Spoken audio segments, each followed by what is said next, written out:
ప్రపంచవ్యాప్తంగా సునామీలు రాబోతున్నాయి, భూకంపాలు వచ్చి ప్రపంచ దేశాలన్నీ నాశనం అయిపోతున్నాయి అంటూ 2025 జూలై 5వ తేదీ అంటూ సోషల్ మీడియాలో చక్కర్లు. అబ్బో ఇలాంటి చాలా చూసాం. 2012 డిసెంబర్ 21 అనుకుంటా. మీ అందరూ గుర్తుందో లేదో, చాలా మందికి గుర్తుండే ఉంటుంది. ఆ రోజే ప్రళయం అని చెప్పేసి 2009లో వచ్చినటువంటి 2012 అనే ఒక హాలీవుడ్ మూవీ చూసి అటు Telugu, Tamil, English, Hindi all dubbing languages లో చూసి ఆ రోజు కోసం రమ్మను చూసుకుందాం అని తొడలు కొట్టిన వాళ్ళు చాలా మంది ఉన్నారు. ఇదిగో కళ్ళు లేని ఆవిడ తయారుగా దొరికింది అని ప్రపంచంలో ఏది జరిగినా కూడా అదిగో వంగాబాబా చెప్పిందని చెప్పడం చాలా మందికి ఫ్యాషన్ అయిపోయింది. అసలు ఈ నోమ్స్టర్డామస్ ప్రపంచం ఎప్పుడు అంతమవుతుందో ఖచ్చితంగా చెప్పలేదు. నోమ్స్టర్డామస్ ఈ ప్రపంచం 3797లో అంతమవుతుందని చెప్పాడని అంటారు. మరి 2012 డిసెంబర్ 21 ఎందుకు ప్రపంచం అంతం అవుతుంది అని చెప్పేసి అప్పుడు ఓదరగొట్టారు అంటే, మైన్స్ క్యాలెండర్ ప్రకారం 11వ భక్తుని అనే థియరీ ఉంది. దాని గురించి మనం తర్వాత మాట్లాడుకుందాం. ఈ 2012 డిసెంబర్ 21కి ఈ మైన్స్ యొక్క క్యాలెండర్ ప్రకారం వాళ్ళ యొక్క కాలచక్రం అనేది ఆ రోజుతో ఎండ్ అయిపోతుంది. కానీ ఇప్పటికి మైన్స్ ప్రజలు అలాగే ఉన్నారు. వాళ్ళ యొక్క నాగరికత ప్రకారం ఆ రోజుకి వాళ్ళ జాతి నశించిపోవాలి. కానీ ఇప్పటికీ ఆ మైన్స్ కి సంబంధించిన ప్రజలు గ్వాటెమాలా,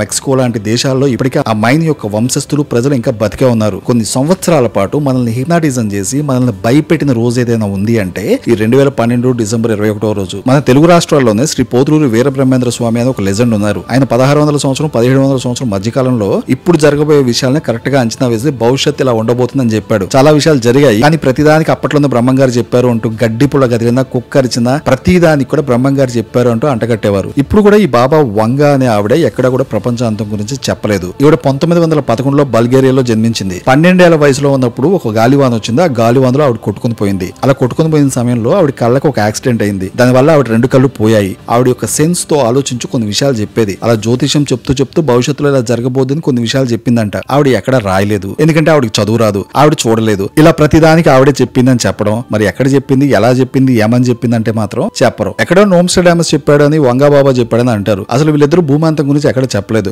ఒకరు చెప్పడానికి కళ్ళు లేవు, చదవలేరు, రాయలేరు. ఎక్కడైనా రాయించిన ఆనవాళ్ళు కూడా లేవు. నోమ్స్టర్డామస్ పర్లేదు, ఆయన ఒక డాక్టర్, ప్రెడిక్షన్ చేసి అంచనా వేస్తాడు. లెస్ ప్రాఫిటీస్ అనే ఒక పుస్తకంలో ఆయన 942 స్టోరీస్ ని భవిష్యత్తు కోసం రాశాడు. ఇవన్నీ కూడా 3797 సంవత్సరం వరకు మాత్రమే వ్యాలిడిటీ ఉంటాయని కూడా చెప్పాడు. అంతేగాని ఆ సంవత్సరాన్ని ప్రపంచ అంతంతో పోల్చకూడదు. ఈ నోమ్స్టర్డామస్ వంగబాబా కంటే కూడా శ్రీ వీరబ్రహ్మేంద్ర స్వామి గారు చెప్పినటువంటి ప్రపంచ అంతం గురించి సూటిగా ఒక మాట చెప్పాడు. ఈశాన్య దిశ నుండి విషపు గాలి వచ్చి మనుషులు చచ్చిపోతారు అని, వీరబ్రహ్మేంద్ర స్వామి వీరభోగ వసంతరాయుడు అనే వ్యక్తిగా పుట్టి కలియుగాన్ని అంతం చేస్తాడు అని, కలియుగం చివరి రోజుల్లో వస్తుందని చెప్పాడు. హిందువుల నమ్మకం ప్రకారం కలియుగం అనేది 4,32,000 సంవత్సరాలు. ఎలా చూసుకున్నా కూడా కలియుగం రావడానికి హిందూ విశ్వాసాల ప్రకారం చాలా టైం ఉందని చెప్తారు. అసలే అప్పులు ఎలా కట్టాలి, ఇల్లు ఎలా మెయింటైన్ చేయాలి, ఏదైనా వైరస్ వస్తుందా అని చెప్పేసి భయంతో రోజు చస్తూ ఉంటే, ఇంకా వీళ్ళు భూమి అంతం, జలప్రలయం, సునామీ వాళ్ళు చెప్పారు, వీళ్ళు చెప్పారు అంటూ భయపెట్టడం అవసరమా?